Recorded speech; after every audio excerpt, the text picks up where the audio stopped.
Кряк болса. Хей, йо, бәріңе сәлем достар, сендермен Асхат. Бүгін бізде Skibidi Toilet'тің ерекше әлеміне реакция. Өте қызықты видео болайын деп тұр бүгін достар, себебі мен жаңа бір канал таптым. Қазір Comi6 деген каналмен екінші каналдың атын білмеймін. Сол екеуін, короче, салыстыратын боламыз. Сендер видео басталмай тұрып лайктарыңды басыңдар обязательно. Ал біз видеоны бастаймыз, себебі бір видео 2 минут болады, екінші видео 4 минут болады, екеуін қосқанда 6 минут болады. Еще менің сөйлеуім бар. Вообще 8 минут болады. Короче, комментарийға өздеріңнің бағаларыңды жазып кетіңдер. Астында не короче, қайсы анимация сендерге ұнайды, соған жазып кетіңдер. Бірінші немесе екінші. Бірінші, короче, Comi6-ның 14-ші сериясын көретін боламыз. Неге мен күлкім келіп жатыр ертігідік. Ал достар, Comi6. Мә, мына шаршатты мені Skibidi Comi6 ше. Айту қиын ше. Так. Есіме түсіне күлкім келіп жатыр.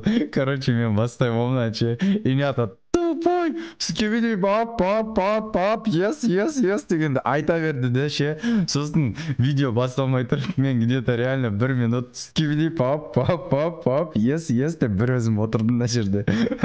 Ефтігідік. Ой, қарайындар. Skibidi пап, yes, бля. Капец. Мынаны көре берімше ақмақ болып кетуге болады, мен сендерге гарантия беремін. Еба, бәкені істеді ғомна қыз. Ал бар нанта сойсай. Пауздаш. Жо. Қош, спикер вуманның да тәуейтін үндері бар екен ғой.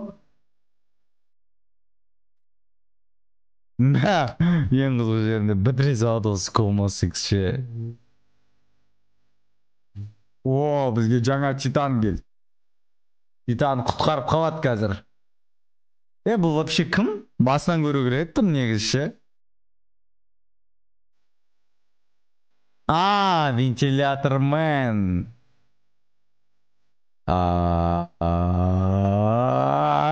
Мына қыз не істеп жатыр, господи. Не істеп жатыр қазір? Просто мен замедленный қойғанмын қазір 1 минут. Не істеп жатыр? Қарындас қойсай, қате ғой мынау. Короче, достар, не істеп жатса да ол өзі біледі ғой. Главное лайк басты. О, господи.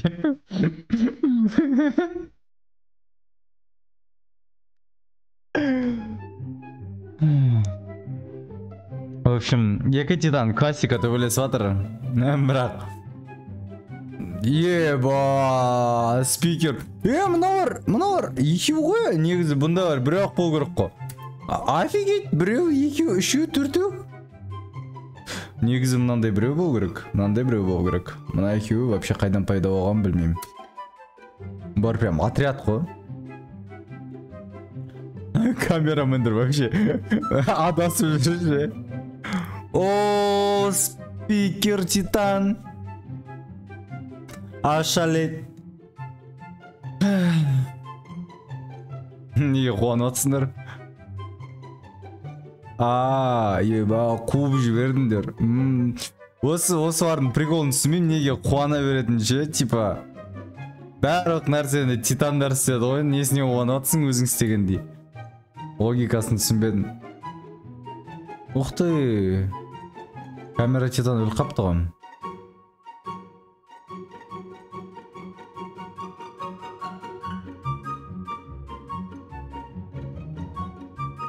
Еба.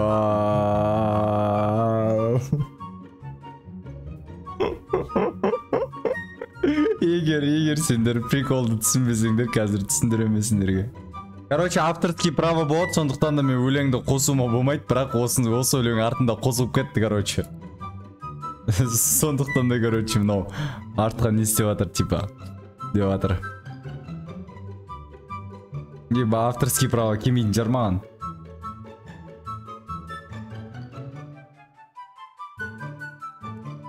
Тірілді, ура! Деп қуану керекпіз ғой, бірақ мен бұның өлгенін де білген жоқпын, сондықтан да маған бәрібір.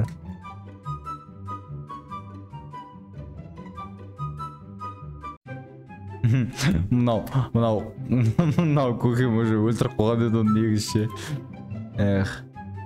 В общем, бұл енді комикс қой, бұлардың анимациясы өте качественный болып саналады, сондықтан да бұларға мен по идее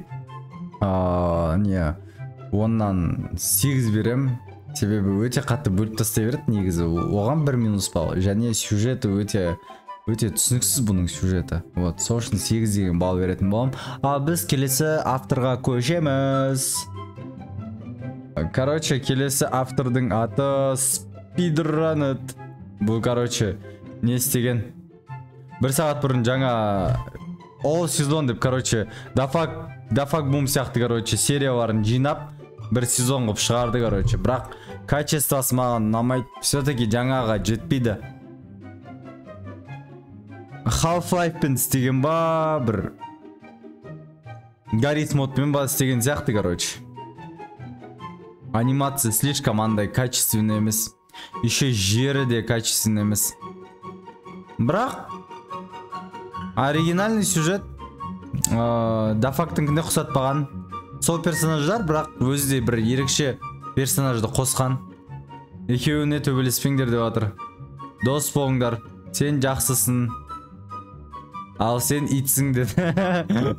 Мақұл, бүйтіп айтқан жоқ. Арқаңды қыс деді. Дос болыңдар дейді. Мынақта чпоқ деген звук шығатта болды. Дос болады енді. Енді үшеуі бірге скибидис шығатта, скибидистің бытшын шығарады. Еба. О, біз камерамендердің атынан қарап адырық. Чисто дафактың несін стилін ұрып атыр ше, типа біз камералардың атынан қарап жүр, қасына бір камера қояды. Қазір 67-ші, 57-ші серияларды қосыңдар дафактың ше, барлық серияда қасына камерамен жүреді. Чисто сон стилін ұрып апты ше. Маған ұнамай жатыр уже.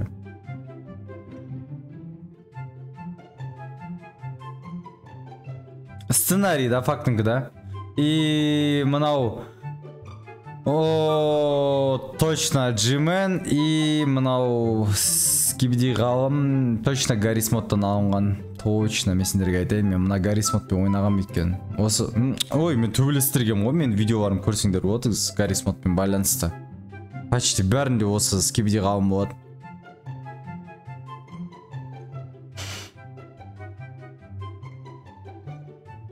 Егер қазір бір ерекше нәрсе болып кетпесе ше,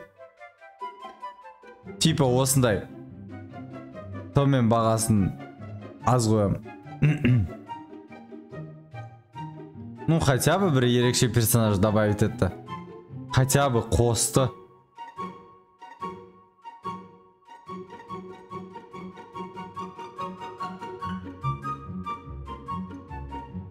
Мені мына автор естіп жатыр ма? Мен қазір ғана жаңа персонажды қосты. Рахмет деп қуанып атқан кезінде персонажды құртып тастаған нес.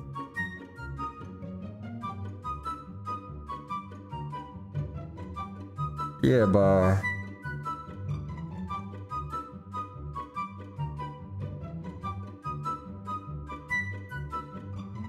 Жарылып кетті. Еба.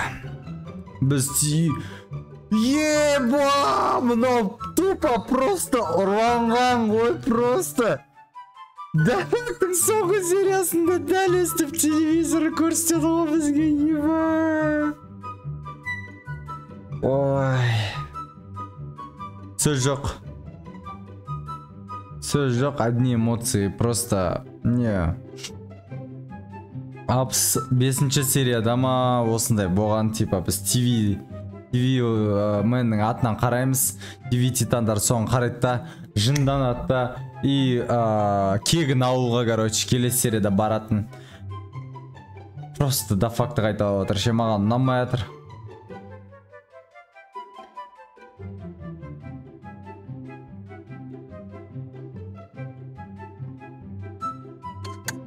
Еба.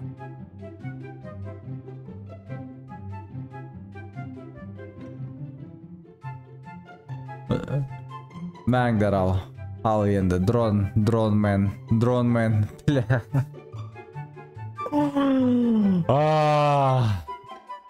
Камерамен.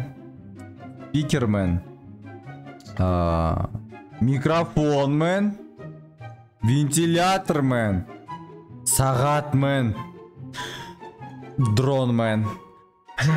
Просто ертең PlayStationмен шығады, Xboxмен шығады, сосын Nintendoмен шығады, HyperXмен шығады, не шығады тағы? Утюгмен шығады. Тағы не шығады? В общем, бля, просто барлық гаджет телефонмен шығады. Еба, просто дронмен. Дронмен, твою душу, дронмен.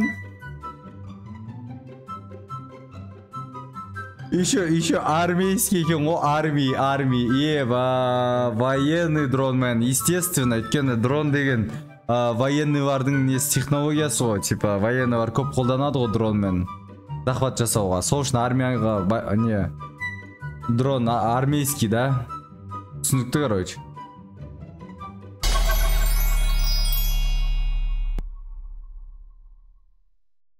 Еба, маған енді жетті менің миыма ше. Мынау дрон Титан екен ғой.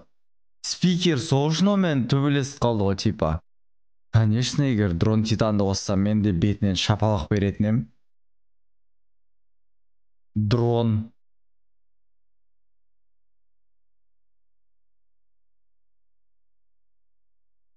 Неге мынау вентилятор? Скибидист несіне, унитазына вентиляторды қосып, вентилятор, вертолетті қойып, и логично вертолет скибидист болады. Бірақ ол вертолет емес, ол скибидист. Ал мынау болса, дронды басына тағып алды да, дронмен болып кетті.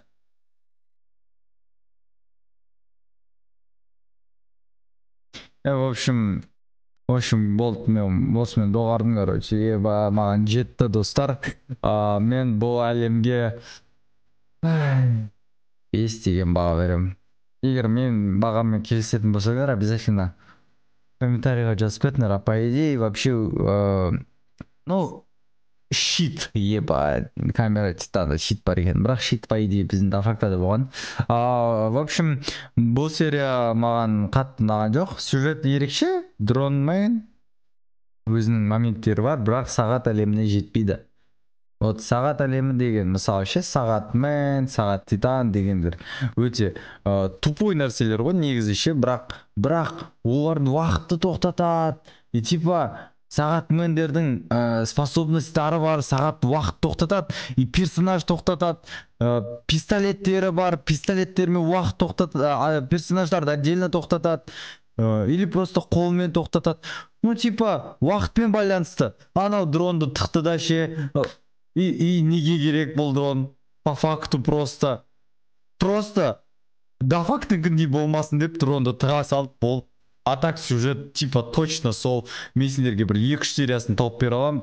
Чисто ұрланған ше, прям экраннан битіп шыққан Сивименнің бір 54 пе 55 или 56 серияларында сондай болған, кек алатын серияларында. Бірақ в общем чисто сюжет қайталанып отыр да, сол үшін маған бомбить етіп отыр, маған ұнамай жатыр. Космикс персонаждарды алған, бірақ сюжеттер басқаша.